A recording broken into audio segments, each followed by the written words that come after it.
Kita tidak tahu itu profit atau enggak kalau cuma nyatet uang keluar masuk, karena uang keluar masuk belum tentu profit. Dagang itu ya cuma dagang hanya untuk uang gitu. Kita mau jualan berapa, pemasukannya berapa, costnya berapa, kita harus udah hitung. Itu regardless apapun produk yang kita jual sih aku rasa ya. Gue itu berdagang memang uangnya buat bisnis.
Udah mulai dagang sih menurut aku itu udah jalan yang bener ya, karena jadinya ada masalah tapi nggak berpangku tangan aja, yang penting ada uang berputar kan. Jadi menurut aku udah keren banget, udah bersedia melakukan itu.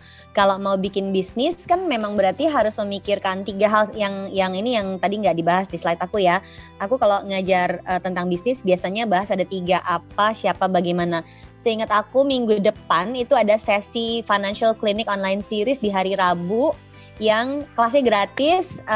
Kalau kalian tertarik bisa gabung ke situ, nanti lihat di Instagramnya QM Financial. Aku ngundang temen aku namanya Ricky Setiawan yang juga punya perhatian soal membangun bisnis. Nah, apa siapa bagaimana ini, kalau kita ngomongin bisnis itu harus memberikan solusi pada sebuah masalah dari si target audience-nya. Jadi kalau tadi mau bilang jual aja udah rusak ya bodo amat gitu, itu tuh dagang banget. Tapi perhatiin gak waktu mau ngebahas tentang bisnisnya, yang dia bahas tentang bisnisnya adalah ada orang punya sepeda, sepedanya bukan sepeda yang diparkir di halaman loh, sepeda bagus zaman sekarang, sepeda bagus kekinian yang road bike yang ditenteng masuk ke dalam rumah, posisinya tuh lebih bermartabat daripada sepatu, ya kan? Sepatu mungkin ditaruh di depan pintu biarin aja, tapi sepeda nggak mungkin. Ditenteng masuk ke dalam rumah, ditaruh di ruang tamu, terus diomelin sama istrinya. That's a problem kan? Karena ada problem itu, muncullah solusi dengan bentuk bungkus sepeda. Nah di situ tuh mau bisa nih memunculkan sebuah ide bisnis yang kemudian dikembangkan sehingga jadi brand sendiri. Maka kalau mau mulai sebuah bisnis, mulainya kalau aku sih lihat apa yang kamu bisa lakukan untuk menyelesaikan masalah orang lain. Memang akhirnya mau gak mau harus mulai dari dagang dulu supaya punya uangnya bisa berputar.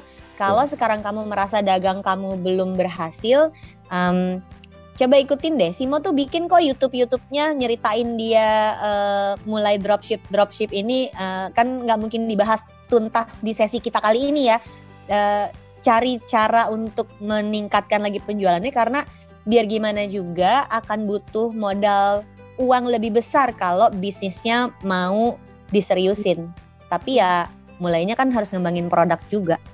Gue itu berdagang memang uangnya buat bisnis, karena misalnya uang dari dagang itu untuk ke dagang lagi tuh ya paling cuma buat diputerin beli modal aja ya, beli barang. Tapi si keuntungannya itu memang kita sisihkan untuk ngebiayain yang bisnis. Karena waktu kemarin pas pandemik kita nggak punya uang untuk sehari-hari, kan kita agak sulit gitu. Nah itu udah ke cover sekarang sama si dagangnya.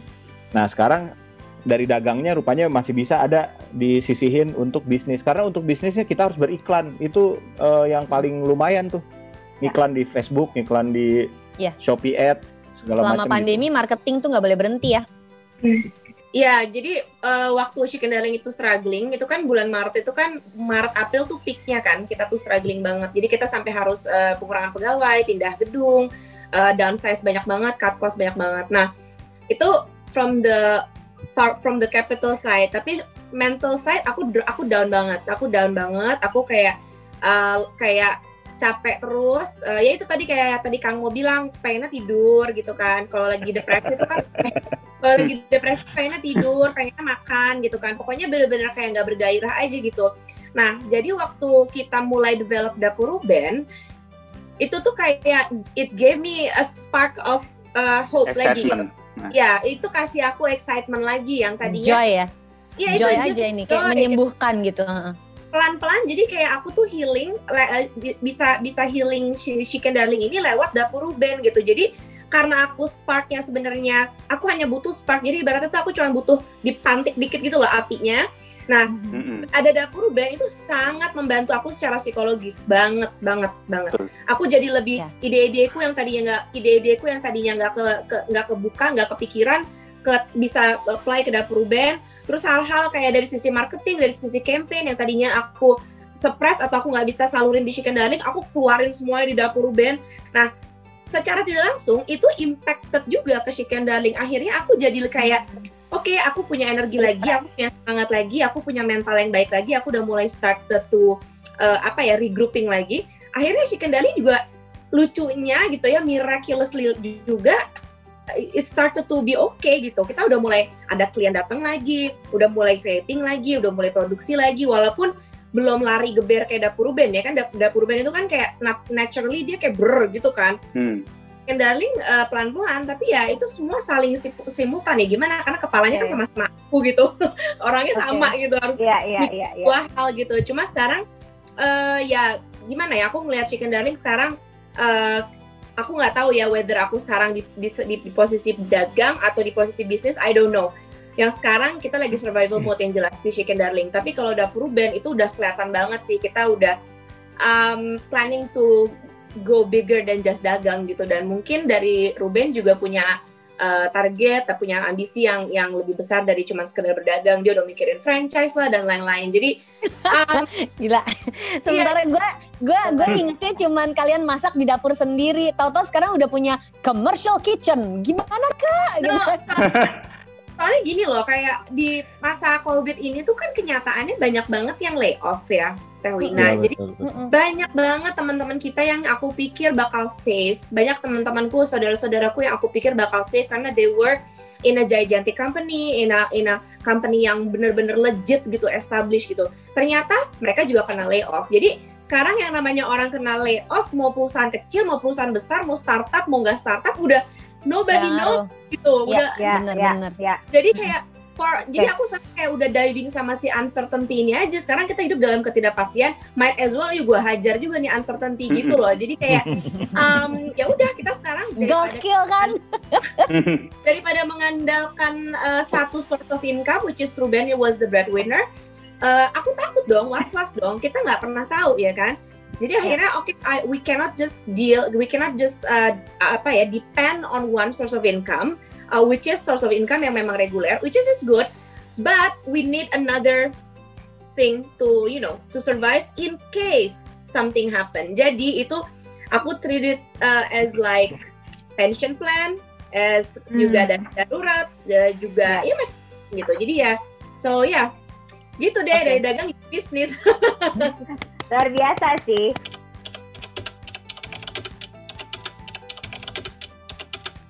Kalau dari dua cerita itu tadi yang paling menarik adalah masalah kalau dari kamu tadi ngomong tentang masalah gue nggak cinta sama barang gue gitu, tapi ketika mulai cinta kita akan going extra mile gitu. Dan itu juga hal yang sama mungkin terjadi kalau tadi dari Teh Keke pas ngomong kayak tiba-tiba ketika kita tahu ada something yang menarik itu akan membuat kita lebih terdorong, spark ya kan gitu untuk semua kreativitas, semangat gitu. Permasalahannya kalau saya lihat di banyak orang yang pertama kali dagang itu ya cuma dagang hanya untuk uang gitu. Tapi bukan untuk something more juga. Gitu. Padahal bisnis itu dan 4 modal psikologi itu baru bisa jalan, kan perlu ada yang nendang ya gitu, ditendang dari belakang gitu kan. Yang tendang itu adalah kecintaan terhadap sesuatunya itu gitu. Kalau enggak akan resiliensi gitu. Kalau enggak ngapain cari ngapain malam-malam bengong ngeliatin lampu, mikirin kayak ini Ini harus pengalaman pribadinya William juga kayaknya nih. bengong ngeliatin lampu gitu. Gitu.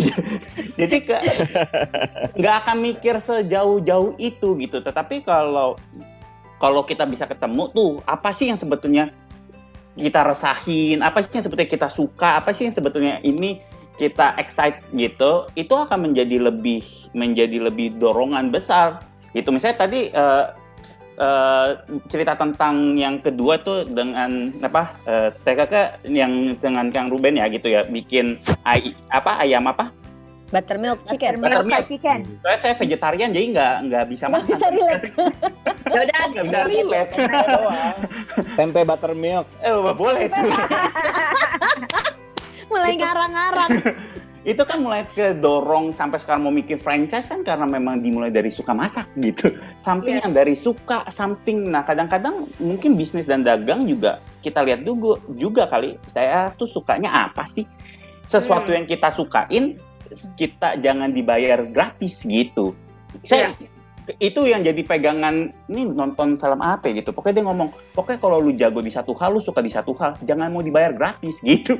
Oh benar juga ya, jadi itu jadi pegangan banget tuh. Kalau memang lu baik dan lu suka di situ, lu harus dibayar di situ. Dan kayaknya itu baru bisa jadi. Mau kita nggak boleh stand up gratis, Mo. Betul, begitu. Nggak ada salah untuk bengong, menangisi nasib gitu kayak uring-uringan gitu, main-main doang, game doang, karena semua orang butuh itu gitu. Betul. Positif bisa. Terus menerus adalah halu. Iya itu halu juga tuh jenis kedua gitu yang pasti dibahas nih. Iya nggak sih? Karena kita perlu negatif ini tuh harus diterima juga, benar. Betul. Bener banget. Aku boleh nambahin nggak? Boleh dong. Iya, aku tadi bisa relate banget ya sama yang Ko William bilang, karena aku waktu melahirkan anakku yang pertama kan aku sempat ngalamin postpartum depression selama 1,5 tahun. Jadi benar-benar ngalamin banget yang namanya ya nggak punya gairah hidup gitu, udah nggak merasa tidak berdaya gitu ya, kayak aduh lagi aku tiap hari bangun nggak ada semangat, nggak tahu mau ngapain gitu, hidup gini-gini aja aku ngalamin. Dan salah satu terapi yang sangat berarti dan berguna banget waktu itu aku dikasih tahu bahwa kita nggak boleh deny our feelings and we need to sit with our emotions whether that's negative or positive. Kita nggak boleh diabaikan dan kita nggak boleh bilang sama diri kita kita baik-baik aja. No, when you're not okay, you should accept that you're not okay. Karena the only way out is through. Kita nggak bisa loncat kan. Betul. Jadi harus ibaratnya kita masuk dalam terowongan ya kita harus jalan terus di dalam terowongan itu sampai kayak kita nggak mungkin mundur kan, kita nggak mungkin we have to sit with our emotion and then go through with it, and then sambil kita setiap hari afirmasi diri dan melakukan hal-hal yang mungkin bikin kita happy, itu lama-lama akan ketemu secercah cahaya. Cuma memang depresi itu nggak bisa dilawan, kita harus nggak bisa dipercepat gitu ya, nggak bisa di skip. Dan orang lain yang bilang ke kita kayak udah nggak usah dirasain, nggak usah dipikirin, itu tuh gila, itu toksik banget. Bersyukur aja, beribadah. Orang lain banyak yang itu halu ketiga. Tuh.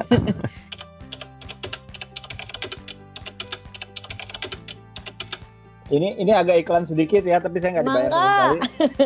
Jadi untuk tidak ikut perang harga, caranya yang pertama adalah jangan jualan di Shopee dan di Tokopedia, jualan di Lazada. Serius. Karena ya, beneran ini mah, ini bener-bener tips ini. Kalau nggak mau perang harga, jual di Lazada, karena di Lazada itu. Ini ilmunya beda banget. Lo nggak dibandingin sama ini lain. Jadi gue bisa jual ini saya beli bukan yang ini ya, yang ini nih, yang ini saya beli di Tokopedia seharga 11.000, jual di Lazada 20.000, laku pisan. Nggak masalah. Karena apa? Wow, itu apa sih? Karena di Tokopedia. Earphone. Kamu jual itu yang bulat itu? Iya, udah mulai jualan. Offline ya, dicatat nanti offline. Aku butuh deh buat ring light. Silakan cari sendiri. Ini namanya U19 Macaron headphone. Cari di Tokopedia dari 9.000 sampai 12.000 ada harga di situ. Wow. Tapi saya jual di Lazada 20.000 bisa. Kenapa? Karena ya itu di Lazada itu nggak ada iklan.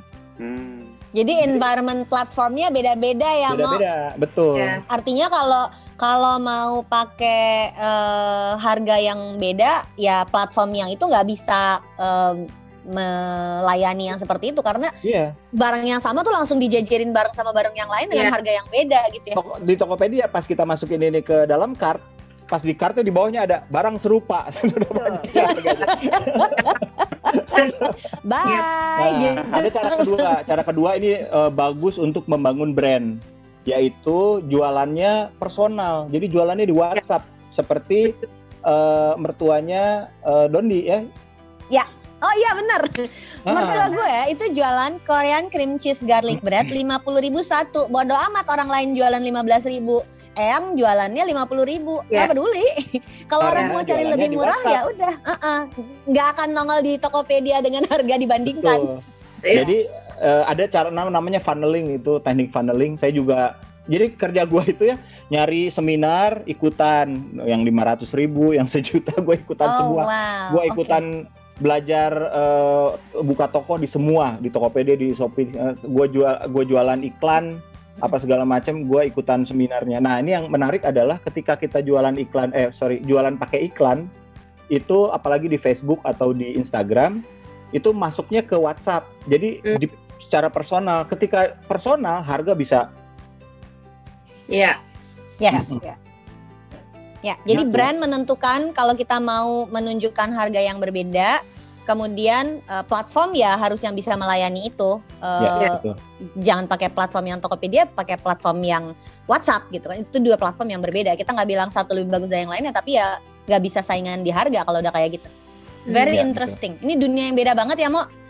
Si dropshipping dan dagangan ini tuh. Pikiran 2019 gue habis tour 44 pertunjukan tiba-tiba.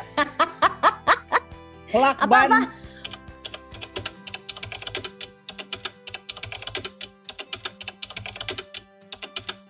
Menurut pengalamanku sendiri ya Mbak, aku kan dulu waktu mulai jualan di tahun 2013 itu Instagram aja kan baru mulai. Maksudnya aku tuh benar-benar nyelam ke Instagram bahkan belum se-booming sekarang lah gitu ya. Dan aku juga waktu itu nggak punya pekerjaan, aku seorang ibu rumah tangga, nggak punya follower, nggak ngerti dunia sosial media sama sekali gitu ya. Jadi waktu aku mulai Chicken Darling itu, aku benar-benar mulai dari ibaratnya benar-benar dari teman-teman, dari saudara-saudara gitu. Aku hanya mengandalkan word of mouth gitu. Karena aku sendiri kan waktu itu punya bayi, aku tidak bisa keluar dari rumah, tidak bisa jalan-jalan, tidak bisa ngetok-ngetok pintu untuk berjualan. Jadi aku benar-benar mengandalkan inner circle-ku dulu gitu, inner circle-ku yang aku bisa andelin. Mereka kalau suka sama produknya, mereka itu akan sharing lah ke teman-temannya dan ke saudara-saudaranya, dan it worked that way pada saat itu ya, di tahun 2013.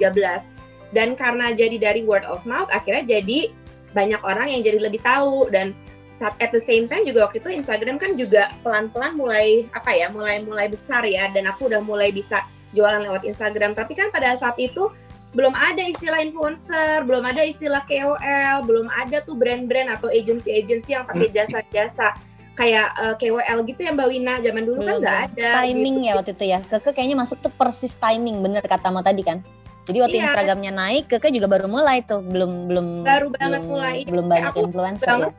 Istilah-istilah algoritma, istilah-istilah social media, istilah selebgram gitu nggak ngerti Mbak gitu. Jadi ibaratnya semua orang bisa berdagang, bisa berjualan, dan whether kamu influencer atau nggak influencer ya bisa gitu. Karena kan nggak semua influencer juga sukses dagangannya, bener nggak? Ya kan? Aku punya banyak. Bener. Bener Kak. Nggak semua influencer itu dagangannya sukses. Berhasil, karena aku punya beberapa teman yang dia top influencer, tapi begitu dia jualan dagangnya belum tentu berhasil. Dia malah lebih berhasil jualin dagangan orang lain gitu. Jadi mungkin mindsetnya harus dirubah, bahwa tidak semua influencer itu bisa berdagang. Dan kalau kamu bukan influencer ya jangan membatasi diri kamu bahwa kamu tidak bisa berjualan gitu. Karena ini cuma masalah using your own channels gitu. Channel-channel yang kamu punya tuh apa yang terdekat, pakai aja dulu itu gitu. Dan dan kualitas produknya ya of course harus impresif gitu ya. Jadi orang tuh ya nyarinya kamu kalau dia pengen beli barang itu gitu. Jadi you have to have that signature accent gitu, whether itu dari service, whether itu kualitas produknya, whether keunikan produknya, harus ada sesuatu yang bikin orang tuh ya maunya sama kamu aja gitu loh. Kayak contoh nih misalnya aja ya, Dapur Ruben. Dapur Ruben itu kan jualan fried chicken, tapi kan kita bukan satu-satunya dan orang pertama yang bikin fried chicken. There's so many fried chicken out there, ya kan? Dan fried chicken yang paling terkenal pun itu kan udah fast food chain, semua orang bisa dapat akses 20.000, 30.000 beli ayam goreng. Benar. Apa yang orang pengen bikin beli ayam goreng Dapur Ruben, satu setnya mahal loh sebenarnya gitu ya. Tapi kalau orang yang udah percaya dan orang yang udah ngerti kualitas makanan kita, appreciate story kita, udah kenal kita secara personal, mereka maunya pasti beli Dapur Ruben gitu, karena not only mereka suka, mereka appreciate the experience juga, mulai dari servisnya sampai perasaan mereka setelah makan gitu, dan itu akhirnya jadi snowballing effect gitu. Tapi again, aku sendiri juga tidak pernah menyebut diriku influencer, aku influenza. Mematikan itu. Jadi I think siapapun yang mau mulai jualan, jangan terpatok mindset bahwa gue kan bukan siapa-siapa, gimana ya makanannya atau barangnya gimana mau jualan. Jangan berpikir kayak gitu. Jadi you have to believe in yourself, believe in your product, and then start small aja, pelan-pelan gitu. Mertuaku bikin makanan dari rumah, namanya Buatan Yangni, dan dia tidak punya media sosial ya. Jadi kalau dibilang bikin bisnis tanpa influencer, dia memanfaatkan anak dan menantunya disuruh posting. Nih mama bikin ini, ayo kamu jualan, oke, terus kita jualan. Ya tentu saja itu privilege, pas kebetulan aku followernya agak banyak dan tukang rempong di Twitter dan Instagram. Suamiku juga punya banyak teman yang memang kalau untuk urusan makan bisa lah, kita level influencer makanan doang mah bisa lah gitu. Kalau disuruh influencer handphone, AC gitu mungkin agak susah, tapi influencer makanan mah jawara lah kita. Kamar sepeda bisa nggak? Bisa. Saya mau dijadikan influencer kamar sepeda soalnya habis ini. Nah, abis itu si anak dan menantu ini teh kacrut gitu ya, lupa posting sumpah. Jadi si mama teh udah siap buka PO, kok nggak ada yang order. Terus kita lihat-lihatan, wah shit kita lupa posting. Aduh berdosa ini namanya sama ibu teh. Tapi tahu-tahu dia masak aja gitu, terus tahu-tahu datang gitu aja ngambil order. Loh mah ada yang beli? Ada katanya gitu. Terus pas kita lihat, kita ada WAG-nya Buatan Yangni dong sama si mbak yang admin. Ternyata mama ini kan juga punya gengnya dia sendiri. Jadi dia jualan di WAG yoganya dia, di WAG pengajiannya dia. Jadi tanpa si anak menantu yang kacrut lupa posting ini, dagangannya tuh tetap bisa gitu loh. So nggak butuh punya influencer level verified gitu untuk bisa jualan, enggak. Kadang-kadang kita lupa WA kita itu adalah alat yang paling hebat di dunia. Karena lu cuma perlu WhatsApp teman. Yang tidak bisa dilakukan di WA adalah nagih hutang. Sebentar lagi bisa. dan itu menurut gue magis gitu si nenek ini. Siapa mah yang beli? Itu teman aku yoga, itu teman aku pengajian, itu teman aku SMP waktu zaman di Surabaya. Ini mama umur 67 tahun loh, bisa dagang kayak gitu. Dan buat gue itu magis banget. Bener banget. Ya ini tadi menambahnya ya, karena ini kisah yang sama dengan saya sebetulnya nih, karena kayak pertama kali ngejalanin bisnis di IT Learning Center itu, saya hanyalah anak muda yang punya idealisme doang gitu. Mau kan tadi dibilang ini sebelum ditinggal partner apa sesudah? Bareng partner gitu. Walaupun di tengah-tengah juga ditinggal gitu karena nggak ada duit gitu kan. Jadi ya memang kasihan lah gitu. Tapi karena masih sangat muda gitu, Twitter juga masih nggak main, anak psikologi yang benar-benar kan kita belajar dulu di psikologi ya cuman kayak belajarnya jadi spesialis gitu ya. Mau berbisnis bingung banget tuh. Mau tadi dibilang lingkaran pertemanan aja lah. Lingkaran pertemanan nggak ada yang bisa buying juga, untuk apa gitu. Lingkaran pertemanannya ilmunya sama gitu.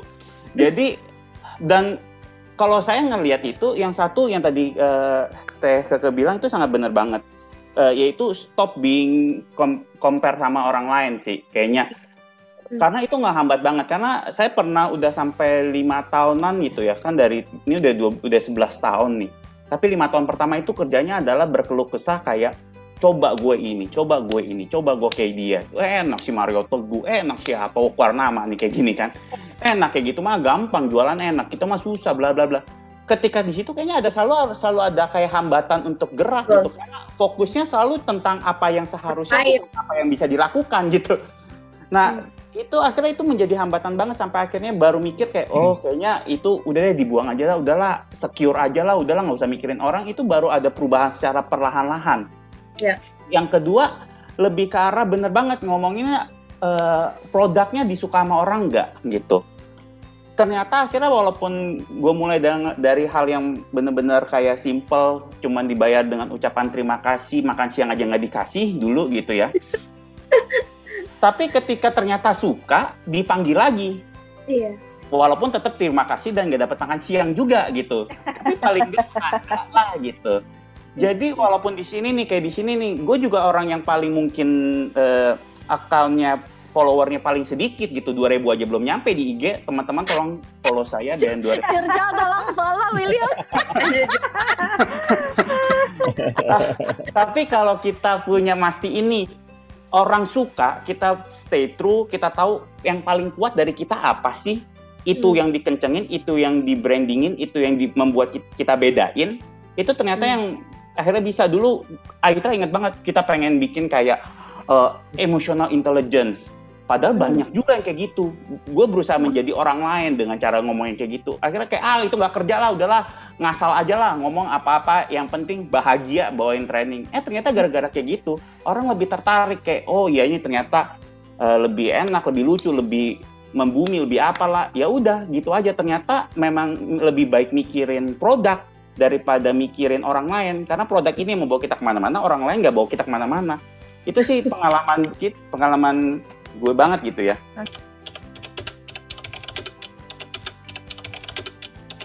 Laporan keuangan bisnis tuh minimum ada 3. Ada laba rugi. Jadi yang tadi aku tunjukin itu di slide adalah laba rugi. Ada omset dikurangin variabel sama dengan margin dikurangin fixed cost sama dengan laba atau rugi. Yang kedua tuh neraca. Neraca tuh jadi daftar harta dikurangin daftar utang plus modal kita berapa. Yang ketiga tuh arus kas. Nah, ketika kamu bilang sudah punya laporan keuangan, aku tuh khawatir orang pikir itu adalah catatan keuangan. Catatan keuangan itu biasanya kan cuma uang keluar masuk aja. Nah, itu tuh baru arus kas. Kita tidak tahu itu profit atau enggak kalau cuma nyatet uang keluar masuk. Karena uang keluar masuk belum tentu profit. Dan ini yang bahaya. Jadi halu kita pikir karena ada saldonya berarti profit. Padahal bukan begitu. Profit sama saldo tuh 2 hal yang berbeda. Emang sih kalau kalau saldonya banyak banget harusnya profit harusnya, tapi harus dikonfirmasi ulang pakai laporan keuangan. It's 2020, going into 2021, udah waktunya lah. Kalau kita bisnis kecil nggak ada orang yang ngerjain, pakai aplikasi aja. Sayangnya aku nggak tahu ya aplikasi apa yang bisa dipakai dan paling fix. Kalau kalian ada silahkan diketikin rekomendasi kalian masing-masing. Ada teman aku yang pernah merekomendasikan Big Cloud, ada yang pernah merekomendasikan buku kas, ada lagi satu lagi aku lupa namanya apa. Buku kas nggak ribet. Nah, jadi aku beruntung karena ada si Mbak Wuri akuntan di QM Financial yang udah ngerjain itu. Moka akurat, thank you silahkan ditulisin biar teman-temannya bisa sharing informasinya.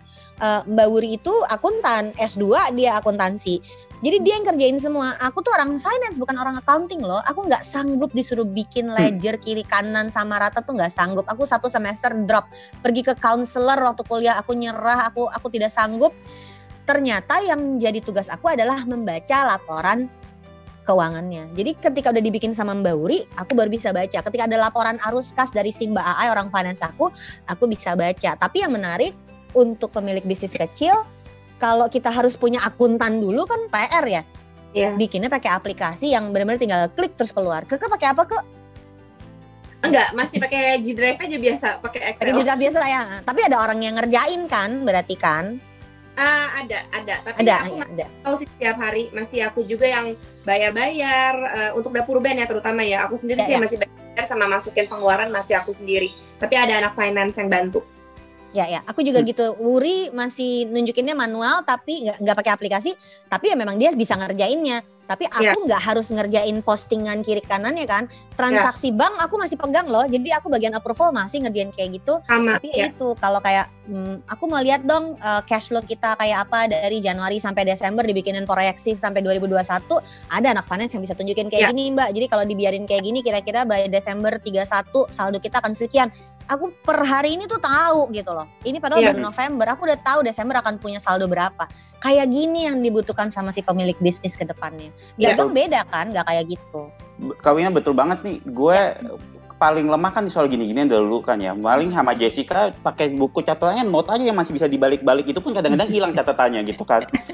Jadi kesannya kalau di buku tabungan banyak itu belum tentu untung loh beneran gitu. Karena setelah belakangan kita menyerah, angkat tangan nih nggak ngerti banget cara ngitungnya gimana, selalu lupa gitu. Malah kadang-kadang ketuker sama duit pribadi. Nah akhirnya kan kita mulai sewa accountant sama yang ngurusin semuanya gitu. Nah baru di situ tuh kita duitnya di kasnya ada, tapi belum tentu profit. Belum tentu profit, persis. Bahkan ketika dibanding tahun lalu lebih tinggi, ternyata profitnya jauh lebih turun gitu. Seringkali kita baru tahu kayak gitu setelah memang kebutuhan itu jelas gitu. Ini memang penting banget sih yang tadi Kak Wina ngomong. Ya, jadi jangan dianggap remeh karena si laporan keuangan itu kayak peta perjalanan yang bisa nunjukin kayak beacon, ini lampu kuning, ini lampu merah, itu kelihatannya di laporan keuangan. Tapi ya pelan-pelan ya, kalau baru mulai jangan kaget, wah belum apa-apa udah harus bikin laporan keuangan, keburu stres. Jangan. Satu-satu. Pertama tuh biasanya problem itu ada di produk, yang kedua problem itu ada di sales, abis itu baru problemnya laporan keuangan. Take your time, masalahnya akan ada terus kok. Tapi yang penting masalah yang menyenangkan. Aku sendiri masih manual sih Mbak. Aku sendiri juga sama. Uang masuk uang keluar aja gitu, kayak apalagi sama dapur Ruben nih aku bener-bener belajar banget jadi lebih detail sih. Kalau dulu Chicken Darling aku agak lost ya, itu banyak banget kesalahanku. Tapi sama dapur Ruben tuh sekarang aku jadi belajar lebih lebih teliti gitu sama uang masuk, uang keluar gitu ya. Terus akhir bulan kita lihat perbandingannya, selisihnya berapa gitu. Kalau misalnya ternyata hampir banyak pengeluarannya kan bahaya banget kan, berapa persen dari masukannya. Apalagi kalau William sama aku kan kebanyakan nutrisi service ya. Betul. Jadi kita nggak ada stok. Tapi kalau bisnisnya Mo sama bisnisnya Keke kan ada stok. Mau ada. Stok itu stoknya makanan atau stoknya untuk produksinya Chicken Darling kan ada barang. Jadi kebayang nggak beli bahan makanan gitu dalam jumlah besar itu uang cash udah keluar tapi belum terjual. Jadi belum tentu profit. Nah yang kayak gini yang menurut aku harus kita Kak Wina, gue justru merasa ya, gue mikir tuh kalau kita nih, mungkin kita nggak ngestok barang, tapi kita ada pengeluaran tertentu yang mirip dengan stok barang, yaitu apa?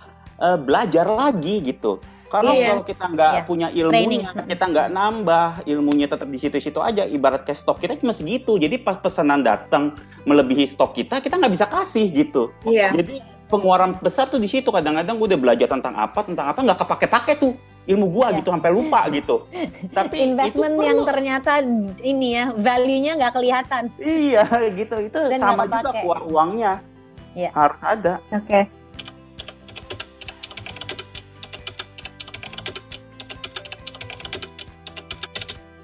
Jadi untuk jualan itu memang yang paling sulit memang adalah riset untuk mencari barangnya.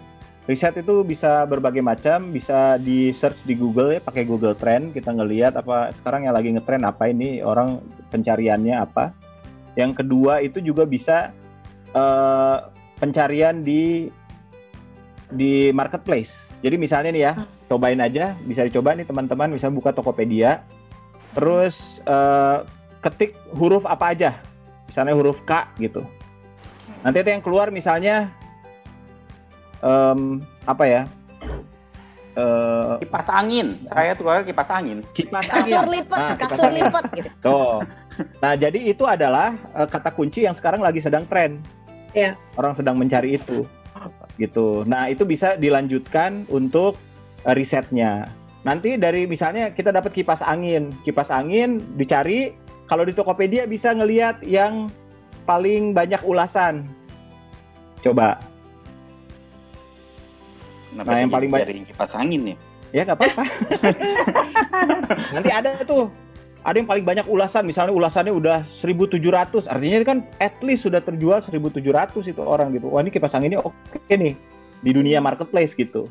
Nah, saya waktu dulu ngebuka memang cari peripheral buat ini ya, maksudnya kan orang nge-zoom ya, di rumah harus nge-zoom. Artinya pakai apa aja? Pakai ring light. Nah, ini ring light terlaku. Wah, aku Nah butuh itu tuh. tuh teknik yang perlu. Baru tadi ngomong ya. Sabraha itu Sabraha. Iya, 23.000 ya. Mau gue pesen 20 ya.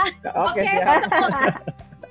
Nah, ini waktu dulu keluar ring light, terus ini tuh ada yang udah ngejual 1.700 gitu. Jadi gua riset, akhirnya mendapatkan ininya mana, suppliernya di mana, harga ininya di mana gitu. Jadi caranya memang harus riset.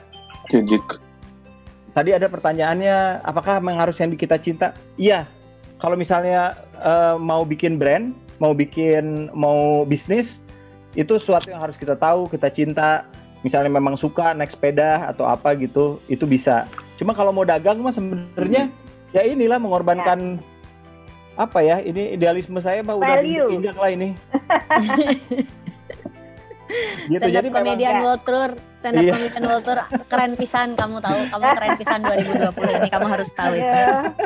Jadi udah gue mah cari yang mana yang laku.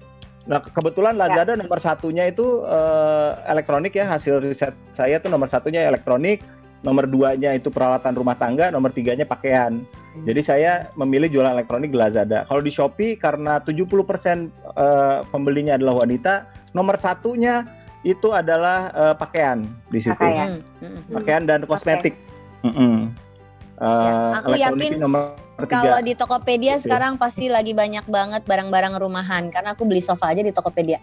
Kami juga beli kursi. Biar seimbang ini, jangan kita berpihak pada marketplace manapun. Tokopedia udah platinum ya, dengar-dengar. Platinum, ya, kami adalah Tokopedia platinum. Gitu, jadi memang untuk mencari barang itu harus riset dulu. Tergantung tujuannya apa. Kayaknya mungkin beda-beda bisnis ya. Tapi kayaknya memang harus dimulai dari, nggak bisa dari idealisme sih. Kayak awal-awal nih, kan mikirnya kenapa diriin Aitra pengen memberikan edukasi tentang psikologi secara mudah. Gitu ya. Gitu. Nggak ada yang mau beli gitu. Siapa yang mau beli? Nggak, psikologi. Siapa yang mau beli? Gitu. Akhirnya mau nggak mau, walaupun dari dulu nggak mau dipanggil motivator, tapi yang laku adalah memberikan motivasi gitu. Jadi nggak apa-apa jadi motivator dulu gitu. Iya, apa-apa kok motivator, Bang. Iya. Boleh William, boleh. Tapi akhirnya tapi jangan akhirnya terjebak di tempat yang kita hanya buat praktisnya aja. Selama jadi motivator juga tetap masukin dikit-dikit. Jadi orang mulai kenal dengan dunia kita. Dan tapi kayak bener-bener yang kayak kamu bilang, selalu ada timing di mana akhirnya tempat kita itu meleduk gitu. Muncul. Kayak contoh, Aitra sangat ngomongin tentang setan mental. 2020 bisa itu kayak langsung tren gitu. Kita ngadain webinar atau apa dulu tentang kesehatan mental, hari kesehatan mental, perayaan. Yang datang cuma 10 orang, yang datang juga psikolog. Ngapain datang psikolog kesehatan mental? Udah tahu gitu. Tapi sekarang kemarin pas ngadain pakai kesehatan mental, yang daftar aja hampir 1.000 lebih gitu. Jadi artinya kayak someday kalau kita udah mastery di tempat itu, branding kita udah kuat, timingnya dapet, terus tinggal momentumnya tinggal jalanin sih. Tapi gitu. kalau nggak punya masternya itu, waktu timingnya ini juga nggak masuk. Percuma. Berarti emang harus dua-duanya masuk ya. Keberuntungan artinya.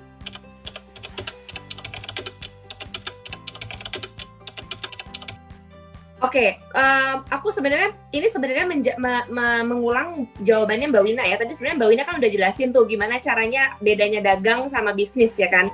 Nah kalau dagang ya udah cuman mikirin margin aja, yang penting laku gitu kan. Nah waktu aku shifting dari dagang ke bisnis untuk Chicken Daring dulu lah ya. Aku kan pasti punya, pada saat itu kan aku 6 bulan pertama cuma mikirin dagang, yang penting laku. Dan lebih ke terapi karena aku waktu itu lagi depresi kan. Aku butuh untuk keluar dari penyakit itu gitu. Jadi not only aku looking for margin, atau nggak cuman aku waktu itu butuh uangnya, tapi aku juga butuh outlet gitu buat aku tuh benar-benar sehat. Nah sampai aku benar-benar sehat, baru tuh aku kepikiran untuk shifting dari dagang menjadi bisnis. Nah waktu itu kunci utama yang bikin aku fokus untuk bisa merubah itu menjadi bisnis adalah aku benar-benar mengambil 20% dari profit setiap bulan untuk aku sisihkan menjadi dana, either itu dana darurat atau dana investasi atau dana apapun. Jadi semua profit yang aku dapat di tiap bulan itu biasanya udah aku ambil duluan di depan. Jadi ibaratnya kalau ini juga sebenarnya aku diajarin sama Mbak Wina sih dulu. Jadi ibaratnya kalau waktu kita gajian, kita tuh naro investasi tuh jangan belakangan gitu loh, di depan dulu ambil, ya kan? Jadi kita udah save the money, baru kita spend buat other post gitu. Nah, teknik ini aku lakukan juga di bisnisku, either itu Chicken Darling atau Dapur Ruben. Sebenarnya terutama Dapur Ruben ya sekarang, karena kan aku ibaratnya memulai Dapur Ruben udah lebih punya banyak knowledge ya, in terms of investment, in terms of profit and margin, aku lebih ngerti. Cuman yaitu mungkin kalau kita dagang yang kita fokusin hanya margin aja, kita hanya melihat yang ada di depan mata, apa modalnya, apa jualannya, dan untungnya berapa yang bisa kita nikmatin. Jadi ibaratnya kita hidupnya day by day. Tapi kalau kita mau punya mindset bisnis, ya kita harus fokusin proyeksi juga gitu. Dalam bulan depan kita mesti save berapa gitu dari hasil penjualan. Jadi ibaratnya kita mau jualan berapa, pemasukannya berapa, costnya berapa, kita harus udah hitung. Itu regardless apapun produk yang kita jual sih aku rasa ya. Kritik aku sering pada saat orang punya bisnis itu nggak mau hire karyawan karena khawatir uangnya berkurang dan lain sebagainya. Itu tuh suka kayak apa ya, nggak sadar bahwa ada hidden cost di dalam bisnisnya. Jadi si yang kerja di dalam bisnisnya itu kita yang belanja, kita yang produksi, kita yang jualan, kita yang marketing, kita yang semua kan si chief everything officer. Padahal ternyata yang kita kerjain sendirian itu kerjaan 5 orang. Jadi bisnisnya sebenarnya nggak profit dong, karena nggak dikeluarin ongkos yang harus dikerjakan sama si 1 orang itu ternyata buat 5 orang. Itulah kenapa si hitungan yang tadi omset berapa kurangin biaya produksi sama fixed cost itu harus kita ukur terus. Karena memang akhirnya untuk bisa punya fixed cost misalnya 5 juta akan ketemu hitungannya berarti target omsetnya harus berapa. Ini yang bikin bisnis kalau punya laporan keuangan yang jelas itu nggak bisa halu, karena lu bener-bener tahu sebenarnya bisnis gue tuh rugi gitu, atau sebenarnya bisnis gue tuh untung. Dan blunt banget kan itu ngomong, lagi rugi lagi untung tuh kelihatan banget. Size bisnis itu kan terserah kita. Jadi kalau kita akhirnya mau bikin, nggak apa-apa, gue mau usaha gue kecil aja, jadi dagang aja, nggak apa-apa, karena gue nggak mau mikirin ada ongkos-ongkos lain. Jadi tidak ada orang lain yang dibayarkan kecuali gue, yaitu dagang aja. Tapi kalau kita pengen, tadi katamu, pengen bisa napas, pengen bisa ada energi berlebih yang ketika kita bisa mendesain sesuatu, pour your love into it, itu udah harus jadi bisnis. Makanya perlu dihitung. Gue baru mulai gajian itu tahun keempat berbisnis. Jadi dari tahun pertama sampai tahun keempat itu tim hore aja gitu. Ada project, ada bagian ke gue tapi kecil banget, cuman kayak berapa persen dari omset boleh dibagiin ke yang kerja di dalam projectnya, tapi nggak digaji karena nggak berani ngambil duit dari situ kan. Udah di tahun keempat, omsetnya udah bergulir lebih lancar, model bisnisnya udah lebih ketahuan. Baru kita bisa ngitung, ternyata fixed cost kita udah boleh di angka sekian. Itulah kenapa kalau punya bisnis sebenarnya harusnya masuk Januari 2021 kita tuh punya budget, proyeksi budget Januari sampai Desember 2021. Harusnya kalau bisnis tuh kayak gitu. Kenapa? Lu gimana tahu lu bakal bisa gaji orang kalau lu gak punya budget untuk 2021 kan? Makanya memang butuh waktu, dan tadi gue bilang nggak apa-apa kalau memang masih didagang dulu, tapi kalau lo mau naikin ini jadi bisnis, berarti kan lo mesti ngukur omset tuh targetnya jadi harus berapa, sehingga strategi tuh mulainya dari finance. Dasar orang finance kan pengen banget cari perhatian. Strategi karena orang finance biasanya di belakang layar doang gitu. Strategi tuh mulai dari finance, karena dari finance itu kita jadi bisa tahu, oh target sales itu harus sekian, karena kalau diturunin ke bawah gue pengen fixed costnya jadi sekian buat gaji gue. Kayak gitu. Sehingga ketika lu target sales kita berapa ya, itu tuh gak datang dari langit tiba-tiba 100 juta deh, 5 miliar deh, gak gitu. Itu tuh dari hasil kita tahu, oh kalau fixed cost kita mau sekian puluh juta berarti omsetnya harus berapa. Kalau profitnya mau sekian untuk dibagi-bagi sesama pemegang saham berarti omsetnya harus berapa. Itu yang dimaksud dengan strategi mulai dari finance. Diukur ya salesnya. Dan ketika udah punya target sales, jadi kita tahu, oh effort apa yang harus dilakukan, campaign marketing kayak apa untuk dilakukan upaya jualan kayak apa yang harus dilakukan untuk bisa mencetak omset seperti itu. Gue butuh 4 tahun untuk bisa gajian, dan sekarang pun karena hidupnya banyak by project nih Kiam Financial, kita bikin gajian itu ada gaji pokok plus per project. Jadi per setiap project itu tim gue tuh akan kebagian kayak tambahan lagi. Dengan begitu kalau lagi nggak ada project, ya udah kita punya fixed cost yang cukup rendah gitu. A bit like main game kalau gue ngerasa gitu. Kayak kapan gue harus naikin fixed cost, kapan gue harus turunin fixed cost, kapan gue harus jaga marginnya berapa, itu buat gue rasanya udah kayak main game. Iya, kayak main catur. Oke.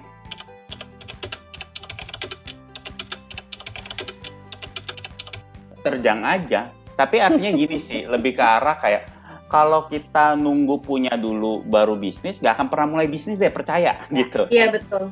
Tapi paling nggak kita sadar bahwa ketika mulai bisnis, semua yang tadi disebutin modal psikologi pasti akan diuji.